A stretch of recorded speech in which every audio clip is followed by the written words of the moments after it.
ఎవరి కోసమే నీ ఎదురు చూపులు? ఎవరి కోసమైతే నీకెందుకు? నీ పని నువ్వు చూసుకో. ప్రస్తుతం నా పని నిన్ను చూడడమేనే.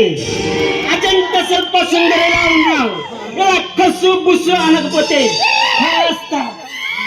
కాస్త ప్రేమగా మాట్లాడొచ్చుగా. పరిచయని మగవాళ్ళతో ఇలా ఏదే కదా మాట్లాడేది.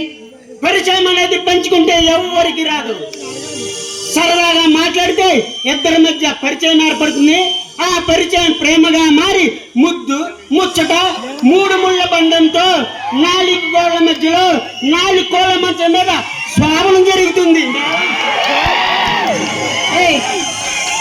నోర్మై మిస్టర్ రోమియో, నీలాంటి వాళ్ళతో మాట్లాడే ఆడవాళ్ళు ఎవరు లేరు ఇక్కడ. నా పేరు మునేష్.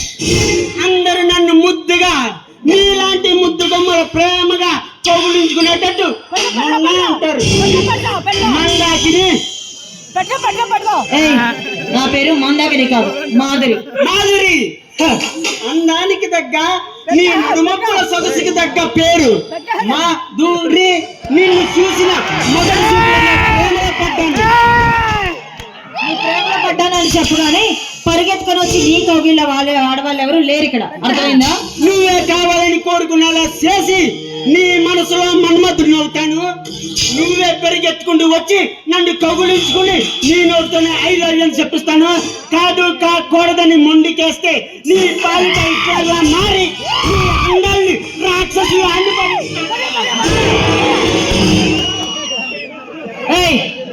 మాటలు జాగ్రత్తగా రాని. ఒంటరిగా ఉన్న ఆడవాళ్ళతో ఎలా మాట్లాడాలో ముందు నేర్చుకో. దివి నుండి దిగి వచ్చిన దేవకన్య ఎలాంటి అందం నా ముందుంటే ఇంకెక్కడో ఉన్న అనుష్క తమ్మన్న నాకు దేనికే. నువ్వు ఒప్పుకుంటే నీ మెడలో 3 ముళ్ళు వేస్తా. నువ్వు కాదంటే నీ రామాలతో నా రామాలను రంజింపచేసి ఈ కామగ్నిలో నిన్ను ముంచుతాను. మాటలు జాగ్రత్తగా రాని, లేదా నలుగురిని పిలిచి దేశంతి చేయిస్తాను.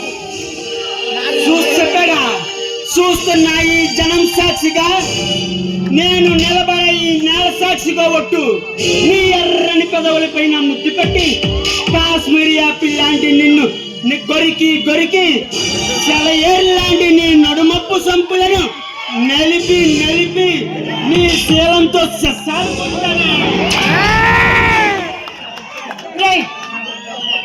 ఆహా చూడు, మర్యాద చెప్తున్నా, ఇక్కడి నుంచి వెళ్ళు. అరే నువ్వు అంతటి మనగాడివా? చెప్పాడు.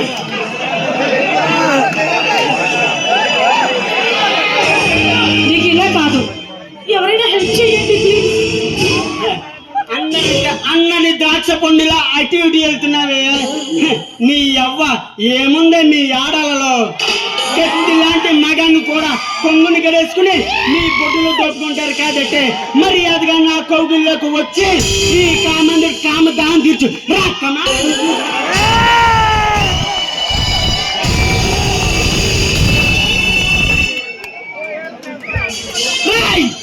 ఎవరా నువ్వు? మంచి మూడులో ఉన్నప్పుడు, మంచి రసపట్లో ఉన్నప్పుడు మనగాళ్ళ వచ్చావు. నేనా? నీలాంటి కొవ్వెక్కిన రౌడీల భరతం పట్టడానికి కథల రంగంలో కాలు పెట్టిన బాలచంద్రుడు వారసుడు ఆర్యనిబే. ఆర్య, నీ వాలకం చూస్తుంటే పిలవని పేరంటానికి వచ్చి పతివ్రత డైలాగ్ చెప్పాను. లేదా ఏం చేస్తావు? నా పిస్తలకి పని కల్పిస్తాను. నువ్వు పిస్తల మీద చెయ్యి పెట్టక ముందే నీ ప్రాణాలు గాలిలో కలిపేస్తా. అంతటి మనగాడివా? మనగాడిలో కాదు, నిరూపించమంటావా? ఆర్య, నా ఇష్టరి తెలియక అట్లా మాట్లాడుతున్నావు. ఈ మొన్నతో గొడవ పడిన వాడు ఎవ్వడు ఈ భూమి మీద జీవించినట్టు చరిత్రలోనే లేదు. కాదు కాకూడదని మొండికెళ్తే బుసలు కొడితే, పార్వతీయులని త్రోసుపాముల బుసలు కొడితే కూరలు పీకేసి నిలగడేసి ఆట కట్టిస్తా. నా అన్న అలెగ్జాండర్ పేరు చెప్తే కాదు, కాదు ఈ అనంతరి సమయం వణికిపోయి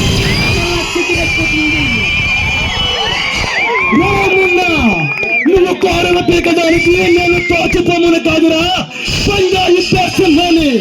ఒక్కసారి నా పంజా కొట్టానంటే ఏడుకోవడానికి ఎముకలు కూడా దొరకవు పిల్లల బచ్చ. రేమున్నా నిన్ను నీ ఎన్నాళ్ళ జండ్రిని ఇద్దరిని ఎద్దుల నరికి ఆ కాళికా దేవికి రక్త తిలకం దిగుతాను. కబుర్దార్. ఆర్య, నీతో గొడవ పడడానికి నాకు అస్సలు ఇష్టం లేదు. మర్యాదగా ఆ పాలకోవ లాంటి పాల బుద్ధల సుందరిని వదిలేసి నువ్వు వచ్చిన దాన్ని వెళ్ళిపోవు. ఏమున్నా వచ్చిందే చేతులు ముడుచుకుని వెళ్ళిపోవడానికి కాదు, ఒక ఆడపిల్ల జీవితాన్ని రక్షించడం కోసం. నువ్వే మర్యాదగా ఇక్కడి నుంచి వెళ్ళిపో, బ్రతికిపోతావు. ఆర్య, ఇప్పుడు అవకాశం నీదని వెర్రవీగుతున్నావు. మరలా వస్తా, మరలా వస్తా. నీ ఎంత చూస్తా, ఆ పాలబుద్ధల సుందరి ఎంత చూస్తా.